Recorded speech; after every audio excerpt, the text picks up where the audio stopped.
Hello, and welcome to the Space for Humanity sponsored Universal Inclusion podcast. In this initial series, we're amplifying voices of diversity in the space industry, listening to the many paths there are to take, and learn lessons of how to overcome both professional and personal barriers.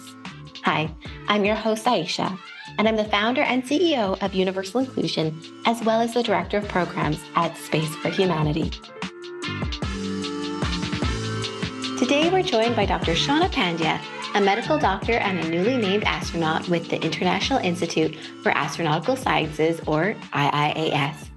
She's poised to be going up on Virgin Galactic as early as 2026. She's the director of the Space Medicine Group at IIAS and a veteran of 10 parabolic flights, totaling over 160 parabolas to date. In 2024, she was inducted into the International Astronautical Federation's Human Spaceflight Committee and named a Kármán Pioneer. Dr. Pandya was also featured in the Explorers Club's 2022 50 Explorers Changing the World. Hi, thank you so much for joining us today. It is my pleasure to be here. So tell us, what initially drew you to space? I have loved space since I was a kid. I grew up camping. I was privy to all of these beautiful night skies where you're just away from the city lights and the stars just leap out at you, especially the spiral arm of the Milky Way galaxy. And I would just remember thinking, that's where I want to be. And then the other part of it was growing up when there was a Canadian Space Agency astronaut selection going on, and also watching Canada's first female astronaut, Dr. Roberta Bondar, fly to space, and realizing that that's something that Canadian women could do, and thinking, I want to do what she does. She's an astronaut. I just have to follow her path. So I can be a neuroscientist, a physician, and then an astronaut as well. And really, that set the foundation for a lot of the things I ended up pursuing later. Oh, so amazing. I actually remember as well Canada's first female astronaut. My mother gave me a signed photo and with very little context, I have to tell you. But it was something that I always had with me, and recently going back into um, those drawers that have a million different things, I found that signed photograph. And yeah, she's really paved the way for so many of us. So tell us a little bit about your work at the International Institute for Astronautical Sciences, or the IIAS. Absolutely. I've been part of IIAS for nearly a decade now, since 2015. And in my time with IIAS, I've worn many hats, and the number of roles I take on with IIAS seem to continually be expanding. So when I came to the program, I wasn't quite sure what to expect. I had seen that a friend of mine on social media had been accepted to the program. I thought, hey, let me check it out. I applied, and I went to ground school through the second ever class of the program when it was still in its infancy, and just had an amazing experience and wanted to do more courses. I took part in IIS's first ever microgravity or parabolic flight campaign, and was part of the first crew to test a commercial intravehicular activity spacesuit in microgravity, which I didn't know at the time. The executive director told myself and my crewmate afterwards, once we landed, and it was just such a phenomenal experience. And then over time, seeing the diversity of courses we created around aeronomy, for example, around microgravity research, I was asked to bring my own expertise in medicine and my passion for space medicine and the background and the research that I had up until then to create a curriculum around space medicine. And that's been going strong since 2017. So I am the chief instructor of our space medicine group. And then in the pandemic, when our operations were on hold, I was also asked to bring my space medicine expertise forward even more, and in two contexts. So that's when the space medicine group came into fruition. And part of it was offering professional guidance based on local guidelines and best practices as to keeping our members safe during COVID. And so we had doctors from all around the world weigh in on best practices and what was going on in aviation, what was going on in operations, and then realizing that there was just so much research that we wanted to advance and coalesce. And so That's been the other part of it, stepping up to direct the IIAS Space Medicine group. And then as of this summer, I have been actually before that, there's even another role. I took on the medical lead of our first ever research flight. I was a PI for a continuous glucose monitor for our IIAS 01 mission aboard Virgin Galactic. And we can talk more about the science behind that a little bit later. And then this summer, I was named to our second ever research mission aboard Virgin Galactic with the IISO2 team, which includes myself, Kelly Girardi, our first flyer, and Dr. Nora Patton, Ireland's first astronaut. So it's been a ride. It's been a continually evolving journey and one that's still unwritten and continually evolving. What does it feel like to be named a future astronaut? Since you've been, it's come out on social media. I know that there's been a lot of eyes on you. And so tell us, what has it been like? I think the smile says it all. I know this is audio, but I think the listeners can hear just how excited I am to be realizing this journey, this lifelong journey. I think it's still sinking in because every day is I get to do this. And I get to do this in a way that enhances research. And I get to do this with a team who I know, I can trust to be solid operators in tight spots. And it's, it just really is the confluence of the better part of a decade of hard work, creating new standards of excellence in operations. So it feels incredible. I can see that there's been so much hard work and so much dedication. A lot of the research that you've done has been in microgravity. Can you talk a little bit about how microgravity has informed your research? So I think it starts even before we talk about the research. We should talk about the preparation for microgravity and what it takes to create a payload for the space flight environment or the microgravity environment if we're talking about parabolic flight. And so the evolution started with being part of these studies that we would do through the microgravity campaigns we held early on and helping test the commercial spacesuit, and then realizing that we had access to this incredible microgravity platform through parabolic flight that not a lot of people had access to. And then me in particular realizing that I had this passion and this lens for space medicine and starting to really focus on problems and questions related to space health specific arenas and saying, well, what would this look like in space? What would this look like in microgravity? And then that paved the way for testing everything from biometric monitoring devices to diagnostic imaging suites in virtual reality to collaborating with international partners to send payloads up to orbital and commercial orbital spaceflight, pioneering the way with our suborbital payloads. And so it really has been an evolution. It's been a long journey. And really, myself and the team couldn't do it if we didn't love every step of the journey. That's amazing. And can you tell us what your next flight, your upcoming flight, what that will look like and what kind of research you'll be doing on it?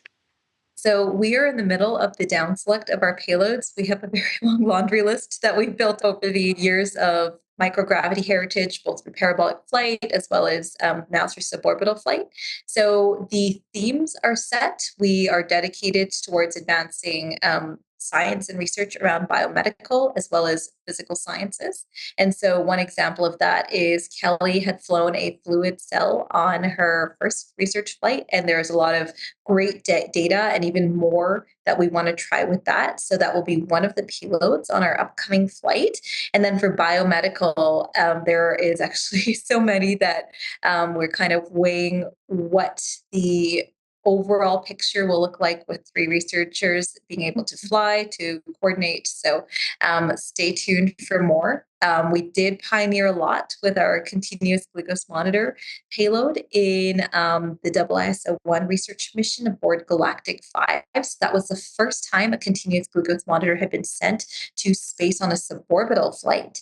And the reason that's important is we know that longer duration orbital flights lead to pre-diabetic changes and even insulin resistance in an otherwise healthy population with astronauts. And we don't know how quickly those changes occur.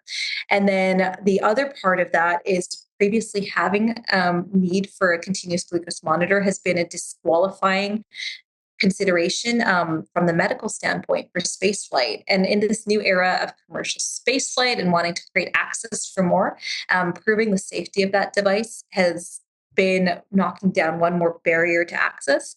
And then finally, when we study the physiology of what a healthy human does in an extreme environment under different G loads and even microgravity, having that understanding can better inform our understanding of glucose metabolism and endocrinology in terrestrial environments.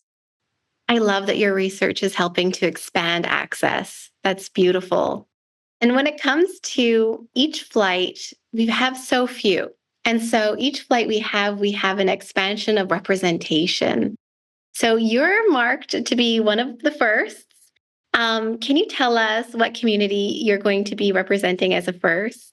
Yeah. So when we talk about the increasing access, it is incredible that as of right now, I'm the first named commercial female astronaut within Canada. And that's not something I set out to do. And that, was kind of a realization that came later. We have an incredible legacy of women in Canada in spaceflight. We have Dr. Roberta Bonder, we have Julie Payette, we have Jenny Seide, who's up to fly. She's a backup on the Artemis missions, and so their legacies and their track records are incredible. And so to be advancing that bar for excellence within Canada from the commercial side, there is a lot of history within Canadian excellence behind that I just am so excited to keep pushing forward.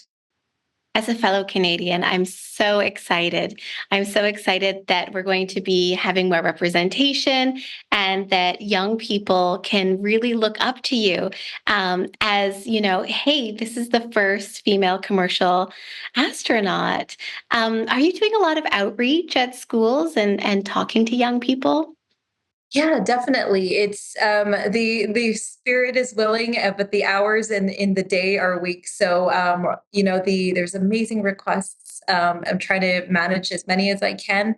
But between podcasts and outreach, and I do a lot of mentorship already, even prior to the announcement of my space flight. I did mentorship through the Canadian Zenith Pathways Fellowship, through SEDS Canada, through the Women in Aerospace Medicine and the Canadian Space and Aerospace Medicine, or Canadian Society for Aerospace Medicine. Like, it's a very long list. So that has kind of been part of the journey all along. So, bringing people on this journey, but also letting them know that they too can carve a path for themselves in space and make space for themselves has been very much part of the message all along. And, social media can be such a benefit as well when time is limited. Can you tell us a little bit about your experience using social media? Some people take to it like a duck to water, and others it's something that they're having to learn and kind of like push themselves into. So can you talk about your social media use and taking us along the journey with you through it? Yeah, I've been really lucky in that when I started using social media, probably around 2016, more seriously with all of the space work that I did, there was a lot of support, and that's kind of driven forward to this day. I'm really lucky in that I have really supportive followers and connections who are just really excited to see everything I'm up to. There's a lot of engagement. And so now I'm kind of realizing that there is kind of this social contract in that if folks are going to be, so supportive and so kind, there is that contract to share what I'm doing and, share the inspiration, share the journey, share the hard work. And, it really hit home, I would say recently that, there's comments saying on the days that I don't post that, we're looking forward to seeing your posts every single day.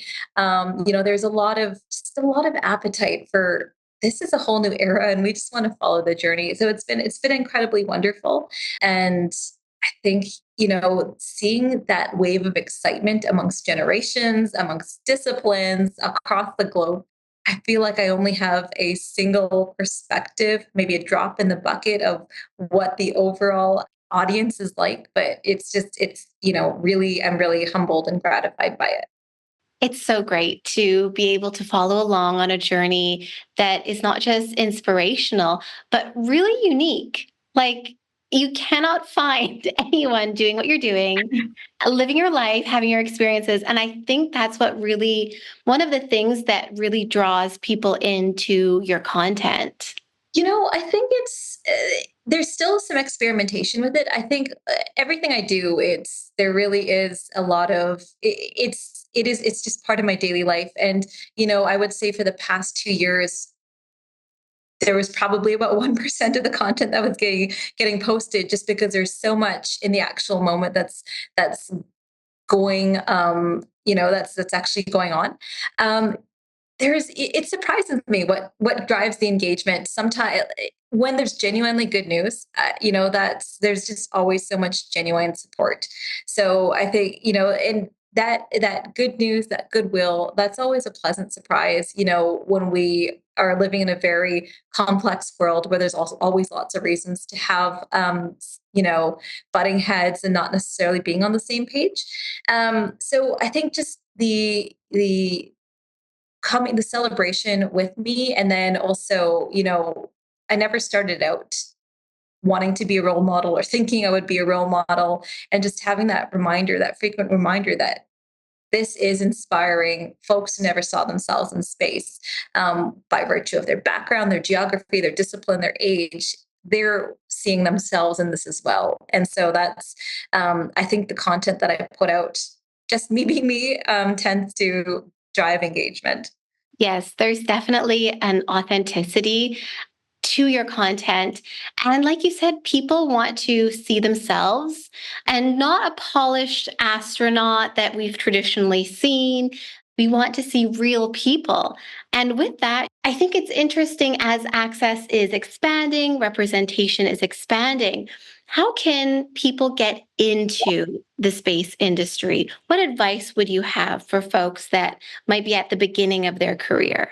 I am so glad you asked that question. This is a question I get a lot. And basically, I point to my own journey, when I just looking for a place to start.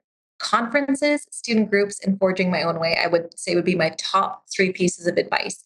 So when I got back from my master's at the International Space University, I was bitten by that space bug. I was bitten by that space medicine bug, and I wanted more. And I would leapt straight into medical school. And I didn't want to leave that behind. And so part of it was looking for those space conferences to go to, and knowing in retrospect that the reason I was able to go to those conferences because I had a faculty that was very supportive and believed in what I was going to do. So that was a huge part of it. And then there was no avenue for space medicine at that time. So I went ahead and created our own space medicine and extreme environment medicine group at our medical school, and hosted lectures around that. And then finally joining student groups like Students for the Exploration and Development of Space, SEDS Canada. In fact, when I came back, that group, the national body, had been nascent for a while. So working with others who are passionate around the company, who are passionate around the country, to revive the national body of SEDS, and bring it back as a forum and an IIAS for interested students. So look for opportunities to engage. Conferences are a great way, and where you don't see that path, create your own. Yes, if you don't see the path, create your own. Love that advice. I think that's something that in Space for Humanity, looking at the applicants of the Citizen Astronaut program, that's something I see over and over and over again. And those folks score really high in the leadership, community development, and impact, which is what we're looking for, the markers. And it's people who do go to conferences or start a program, get bitten, or fall into space, but don't necessarily have, maybe they don't have a SEDS, or maybe they don't have something that they can just plug into. So they start to create their own thing. Can we talk a little bit about that, forging your own path and creating something that's just yours? Absolutely. Yeah. It's I have a lot of thoughts on that. What do you want to know? What advice would you give to someone who's wanting to do something like that for themselves? Maybe they come from a part of the world that, doesn't have a space agency, that doesn't have programs, and maybe even can't find mentorship opportunities, and they're wanting to make something that is really unique and that hasn't been done, very niche in the space industry. As they go about that, what advice would you give them? I would say look for opportunities and just be receptive because you never know when the opportunities are going to crop up. And so, aside from the student groups and the conferences, another way that I kept that love for space medicine up was by research. And so I had learned kind of the basics of telemedicine and how important it was, not just for supporting astronaut health, but also for overcoming challenges in infrastructure poor and resource poor areas in the terrestrial domain. And so I had just written a paper on telemedicine for global health for my first ever International Astronautical Congress. And as a medical student, I was so proud of that paper, just going to a conference, taking something I loved, researching around it. And the biggest surprise came after the conference when an editor of an anthology who was looking at space medical technologies that have benefited Earth said, "Hey, I love this paper. Can you turn it into a book chapter?" Which, as a medical student, was a really big deal. And so my first ever book chapter was called "From Orbit to OR: Space Medical Technologies That Benefited Terrestrial Life." On a day-to-day setting. It's something like that. But the orbit to OR part is still accurate. And so I had never expected that. I will be happy with a conference paper, and to be asked to do a book chapter, to think that someone thinks you're original and important, that they want more people to see it. That was just such a pleasant surprise. So, being open to opportunities like that, creating opportunities where I didn't really see them, that was really, really huge. And so I think when you're starting out, the lesson that I've learned is be prepared to say yes, even to things you wouldn't normally be saying yes to. And then when you're more advanced and you really want to focus on silos where you have the potential to make a big difference, learn to say no so you can make your yeses count. And that's this balance that you're constantly going to go through in your career. And it's going to be more yeses at one point and then more no's at another point. And it doesn't have to be set in stone, but it's constantly re-examining that mindset and saying, okay, do I need to shift gears a little bit? I love that advice. Say yes at the beginning and then be a little more cautious with your yeses and a little bit more selective, maybe. Oh, that's great. But have there been some obstacles along the way that you faced? I think that wherever you go, there are going to be suboptimal manifestations along the route towards what you're trying to achieve that can come in the way of scheduling, that can come by way of scheduling and simply not having enough hours in a day. It can come from naysayers who just don't believe in what you're doing. It can come from not having resources. And I think these days, the most important philosophy that helps me is going forward with the hypothesis that every problem is solvable, and it's viewing it as a challenge, and actually finding joy in the problem solving process. And so Chris Hadfield, the Canadian astronaut, has famously said, "Work the problem." And for me, I go into it with this mentality that, okay, this is a hypothesis. I'm happy to be proven wrong, but until I have exhausted every possibility, there is no finality, there is no, there is no failure. And this is something I've learned through my time as an emergency physician, because my job when an undifferentiated patient comes to the triage desk in the emergency room is to figure out what is ailing them. They can have chest pain, but is it because they're having a heart attack? Is it because they're having an abdominal aortic aneurysm that's rupturing? Is it because it's heartburn? That's my job to suss out. But it's the problem solving process and thinking about the tools and the assessment capabilities I have that can get me there. And that mindset from the emergency room is really critical in my astronautics and operational world as well. I like that philosophy. I also agree that, you know, that sometimes there are some hard no's But when we're on a career path or on a journey that, especially one that's forged, that sometimes your no's just have to be pauses. And to circle back around, I worked for 2 years in Macau, China, and I was a teacher, and it was a really rigorous school, really rigorous program. And I remember someone had asked me to do something curriculum wise that looked to be impossible. And we had a million different things going on all at the same time. And I remember that I emailed back a response of no. And I had another teacher come into my room right after I had said, that email. And she said, "Oh, no, we don't say no here." I said, "Well, what do you mean?" She said, "No, that's just the philosophy. We never say no. So just wait, think about how you're going to do it, and then respond." I thought that's the craziest thing I've ever heard, that we are not going to say no. But I didn't really have a choice. And I took it home, thought about it, and I was like, okay, actually I can get a yes out of this. I need to rework a million different things and rejuggle a trillion things with 8-year-olds, but I can do a yes. And I think that advice I've taken forward to so many different things and so many different barriers um, that has been really, really helpful, is to just kind of pause and rework and look at it like a problem that's going to be solved.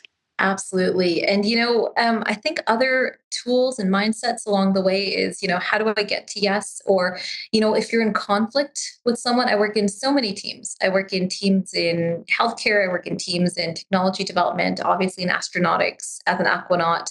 And so, coming back to first principles when you're in disagreement and just reminding yourself that we're all on the same side here and that our objective is the same. And so, knowing that those set points, point A and point B, there's no question about that, then that kind of changes how you work together to achieve your end goal. And so just kind of reminding yourself of, every problem is solvable and we're all on the same team here really helps with focusing on where the problem solving focus lies. If we're going down the rabbit hole of mindset, another one that I really love is, what's meant for me will come, and what's meant for you is yours. And in the space sector, because there's so few opportunities, so few flights, that there can sometimes be a bit of a scarcity mindset, a bit of a competitiveness to it that's not always healthy. So I like to always think, if this is meant for you, I want to congratulate you, I want to support you. And what's meant for me might not be here yet, but it's coming. Yeah, that's a great way, to address that. And truly, I never thought about the competition aspect because there's so many incredibly talented, accomplished folks out there that I don't want to compete with them because they're just, they're in their own leagues. I want to collaborate with them. I want to become, friends, colleagues, teammates, collaborators. And so it's sort of like, well, what does our relationship look like? Am I supporting you with science? Am I supporting you with payload integration and operations? Am I kind of giving you my lessons learned? There's just so many ways. And when we stop thinking about things in terms of black and white, what they've achieved, and verbalizing like that does not reflect on me, that does not alter my trajectory, and just kind of looking at, well, let's look at the possibilities. Let's, I will always harp on the power of asking what if. That is probably the two most powerful words that have gotten me to where I am today. So just asking what if, like, what if I asked about this, what if we did this, that's gotten me very far when it comes to partnerships, collaborations, science, and just doing some really interesting things with amazing people. You touched on mentorship as well. Can you tell us why you're passionate about mentorship? Have you always been passionate about it, or has it been something that you've been working with more recently? I think that really it hammered home to me the importance of making time to pay it forward when I was lucky enough to be selected by the Canadian Space Agency to be one of two Canadians to go down to Johnson Space Center at NASA for a 4-week aerospace medicine elective. And that was, during the briefing, they flew us to Montreal to CSA headquarters, and they, talked about what to expect when we're down there. And one of the things that they told us was that they would try to get the CSA astronauts who were working down there to liaise with us medical students. And I remember my internal monologue thinking, they're astronauts. They are 100% not going to reach out. They have better things to do. They're busy. And I just remember this was 2012. And on my first day there, I had lost my passport. I walked into my office. I was super frazzled about that. I picked up the phone because it was ringing in my office. And I said, you have to hold on. I lost my passport. Uh, and then just like that moment when you process what was said on the other end of the line, it was Colonel Chris Hadfield. And I was like, oh, I just put him on hold.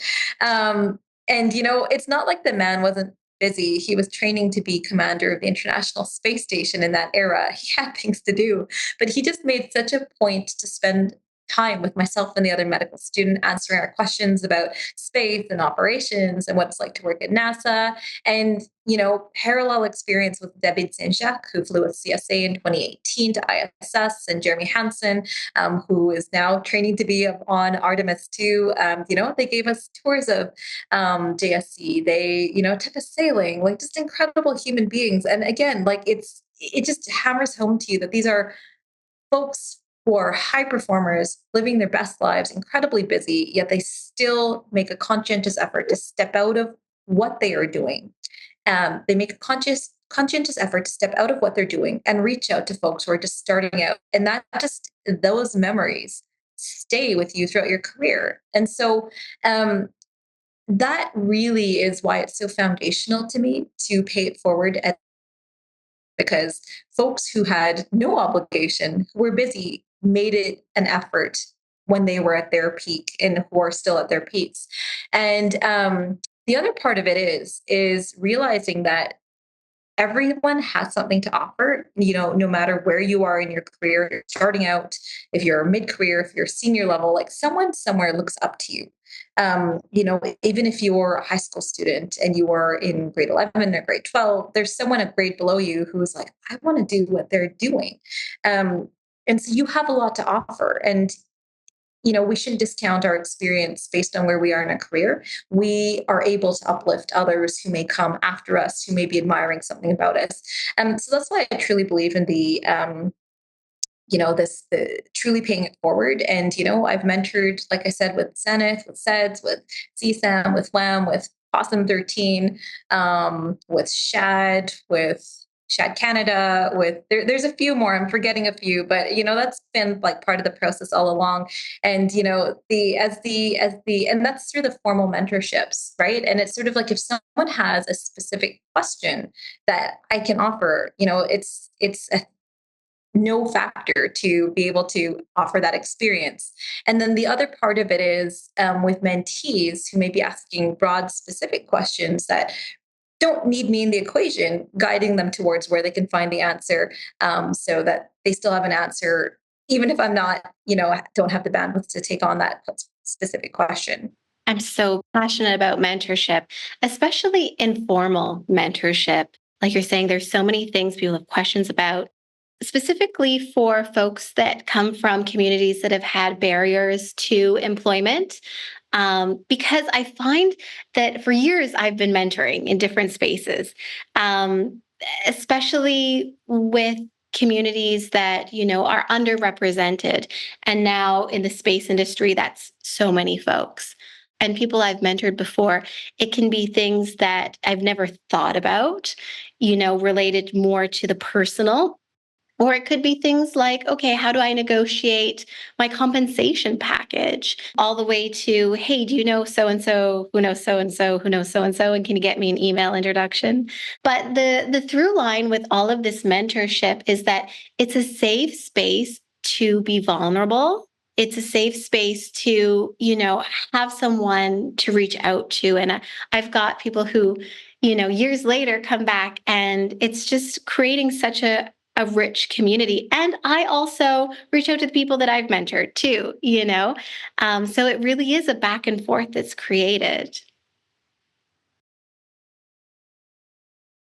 And I think the other thing that I've come to realize as of late is because so many of these mentees are in the undergraduate phase and just embarking upon their careers. And so many of the stress points and the struggles are so familiar, whether it's juggling a million things, getting into the workforce in a professional setting, trying to make choices about where we go next with the career.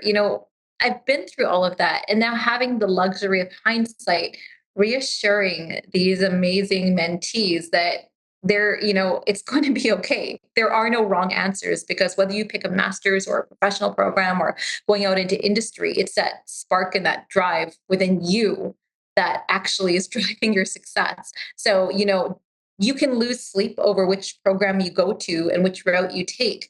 At the end of the day, it will almost certainly be okay, because it is you who are driving that, your passion and your work ethic. And so that's a conversation that I've been able to have with many of my mentees now that I have the luxury of hindsight. But I totally get it, because I have absolutely been there when I was starting out.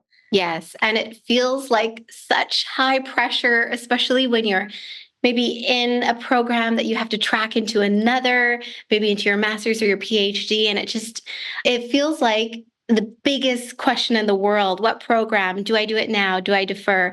And so having hindsight and a few years of being outside of the pressure cooker of academia really helps to get Absolutely. perspective. It definitely helps. Absolutely. And I did live that truly. When I was applying for my medical degree, I realized that, you can't just apply for an MD and hope it works out, because it is so competitive. And there are just incredible candidates who aren't even getting to the interview stage. And so part of, going through high risk, high reward, high performing opportunities, whether in medicine or astronautics, is always having a contingency plan. And I realized that I needed to enact a contingency plan that would also, speak to my core values, that I would be happy doing, that would, advance my aspirations in space. And so I'd heard of the master's program at the International Space University and thought, this sounds amazing. And I had applied to both medicine and to ISU in the same year. And to my shock, I got into both. And that was the first time I had to make this hard decision. And it was a good, hard decision. And I agonized over it. I lost sleep. And then what I learned is it doesn't hurt to ask. So I just ventured to ask my faculty of medicine and said, look, I know medicine is my priority. You can absolutely say no. I know I've applied for this year, but this seems like a really good opportunity. And to my shock, they said yes. And they allowed me to defer admission till the next year, which I came to learn do. They don't do that willy nilly. They don't just give out deferrals. In fact, they'd said no to a lot of people, but they believed in the value of the opportunity. And so I went off to ISU, and that was just the beginning of realizing I could make space medicine part of my career, that there was this whole field. And from there, I was lucky enough to intern at the European Astronaut Center through the European Space Agency with their Crew Medical Support Office, and, actually make meaningful contributions to human spaceflight.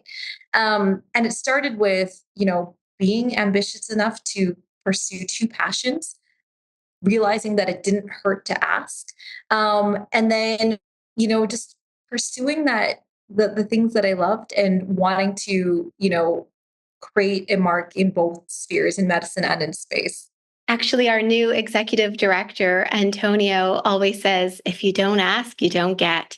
And that's a lesson that I've loved to learn from him, because it's true. If you don't ask, and that's been the way even with our podcast guests, including yourself, if we don't ask, we don't have them on. And it's been such a privilege to speak to so many individuals. So yeah, you just never know.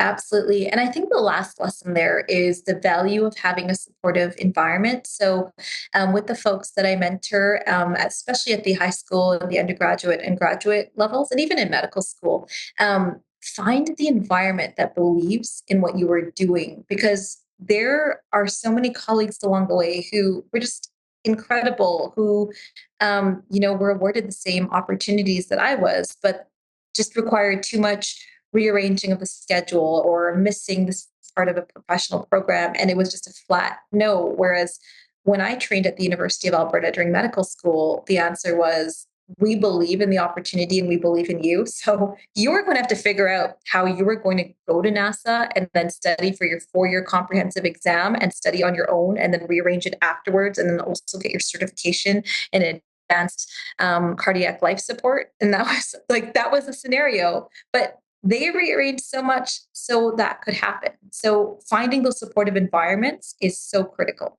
I'm so glad that they did, because look at your path now.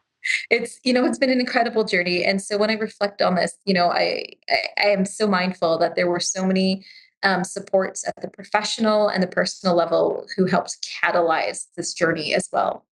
So let's switch gears a little bit here and talk about your hobbies and a bit about your personal life. Can you tell us about your love of the arts and what you're doing outside of your day jobs?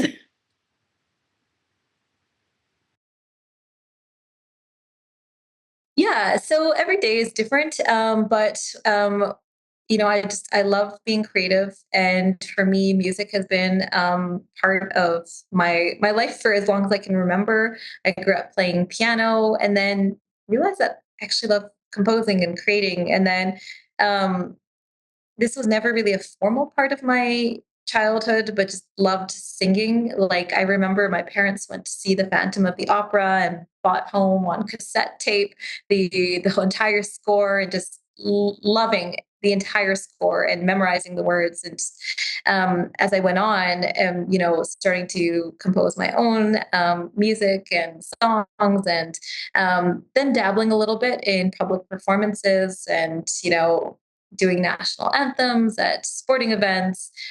So mostly my music is for me. It's something that brings me joy. Maybe those afternoons are few and far between where I get to sit down at the piano and play, but it brings so much joy because it's not necessarily for performance. It's about creativity and just being in the moment, and maybe playing a technically difficult piece or learning a new song. And sometimes it is for performance and sharing that joy of music.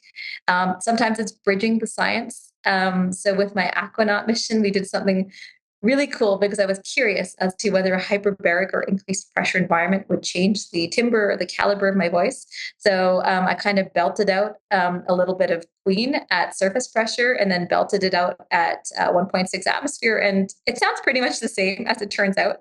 I would love to do that in microgravity at some point. But arts and science really blend together to make the other better.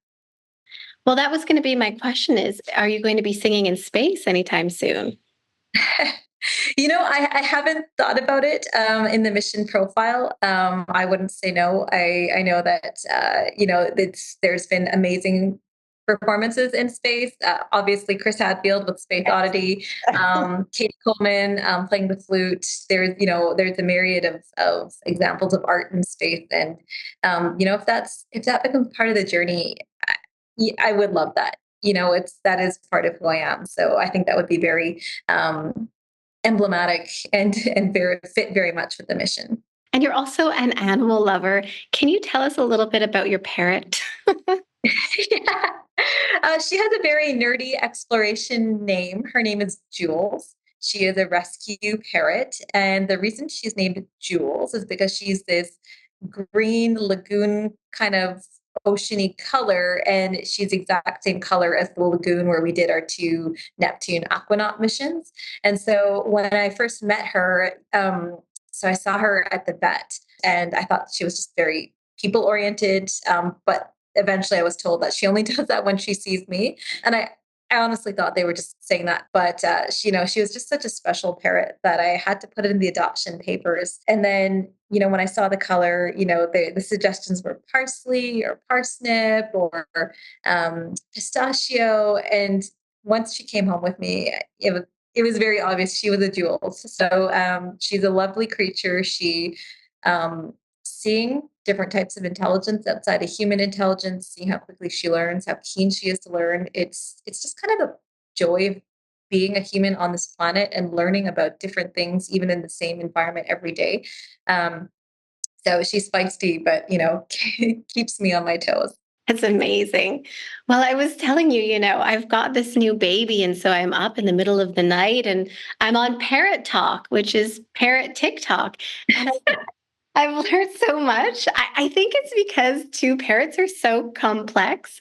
Yeah. It just fascinated me. Yeah. So now that we're on the subject of parrots and parrot talk, I mean, there's so many parrot training channels out there. I watch a lot of them. I've learned to teach and train my parrot through a lot of them. They're excellent. And the neuroscience behind it is actually really cool, learning about what drives learning and conditioned behavior, and having positive reinforcement, not using negative reinforcement. That's not going to work on a parrot. Using distraction to redirect them, using a random reward schedule. Like, we're getting into the neuroscience now. It's super cool. And then seeing, at its most complex manifestations, there is an African gray parrot called Apollo, very aptly, who actually now has the Guinness World Book record for the most words uttered by a parrot in 3 minutes. And this parrot can, do complex reasoning at the level of a small child. So it can name colors, objects, materials, bigger, smaller, it can count. And it's sort of like the parrot's trainers and the owners are very much pushing the boundaries of how we think about animal intelligence and looking at the bigger picture. The past 5, maybe 7 years, we've also started to rethink how we think other forms of intelligence on this planet, amongst dolphins and octopuses and blue whales, and realizing that they have complex structures that we never previously acknowledged. And it gives me hope, because oftentimes in the space world, you get asked about extraterrestrial life. And speculation aside, my hope is, by giving more respect and understanding and study and nuance to different types of intelligence, we are more prepared should the day ever come that we meet a complex intelligence. Because when we look at how we've historically treated species unlike ourselves, and even cultures unlike ourselves, we have to do a lot better when it comes to respect, understanding, and shared appreciation. And so I think that the understanding of intelligences that are non-human is actually a very positive area for growth. And it's just fascinating. And I love reading about this. Absolutely, yes. We have to be humble as humans that we don't have all the answers. We don't know. And I think it's taking a step back and being, observant, that we're learning so much and there's so many advances in understanding these complex animals. And like you said, who knows what species and extraterrestrial, forms we're going to one day come across. And I'm sure that will be just a whole other whole other lesson that I'm excited to be a part of. Absolutely. And, I love that quote from Contact that Jodie Foster has. And it's sort of like, she gets asked about, do you think that there is life out there? And she just says so perfectly, well, if there isn't, it's a waste of an awful lot of space, or something to that effect. And it's, it just, creates that wonder and that curiosity within anyone who kind of hears that phrase. Yes, I love that movie too. Well, your space flight the date hasn't been announced yet. But before we go, can you tell us in what ways are you preparing, other than, what your crew is doing and in terms of research? Is there anything personal that you're doing to prepare? So there's a lot that goes on. So I think anyone who follows me on social media will see that there's a lot of team training that goes on. Most recently, we were at the National Research Council of Canada in Ottawa last week, doing research on microgravity flights. And so what's really cool is that Kelly and Nora and we've all flown together before numerous times. And so now we're working on the coordination aspect of it, and things that we've done before with other crew members within the IIAS community. For example, joint payload operations, deconflicting, and then just getting to bond deeper as crewmates. Every moment I spend with my team, I just love them more, because I learn more about their intelligence, their perspectives, their compassion, where they've come from, how they've gotten here, and how they've had their own incredible journeys of hard work. So that's at the team level. And then there's a lot of science and publications and the paperwork for payload integration, ethics reviews, whether you're talking about parabolic flight, suborbital flight, still applicable. And then at the personal level, there's a ton of growth that happens, because to get to be at the astronautics level, whether you're talking about the space agency level or whether you're talking about the commercial route, and the commercial route as a researcher, there's a reason you got to where you are today. It's, a whole lifetime and a whole career of being a good teammate, working hard, seeking out excellence, and also bringing others on that journey with you. And that's the starting point with which you approach being an astronaut.